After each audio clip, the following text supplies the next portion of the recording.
একটা পদক্ষেপ শেষ হয়েছে, এবার সকলের ফিরে যাওয়ার পালা।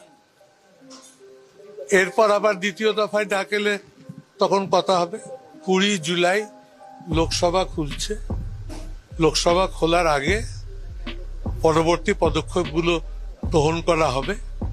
আমার পক্ষে নিয়মিত দিল্লি আসা সম্ভব না, এগুলো কাকলি গোলদস্তিদার শতাব্দী রায় মূলত এরা দেখাশোনা করবে।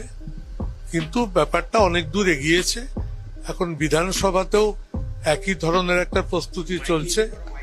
উভয় পক্ষ কিভাবে বসবে, কাছাকাছি আসবে, আরো এই দলের পরবর্তী কার্যক্রম কি হবে, তৃণমূল কংগ্রেস তার নানা রকম প্রতীক চিহ্ন, তার অর্থকরী, তার সম্পদ সবকিছু আছে, সেগুলো নিয়ে কি পদক্ষেপ হবে।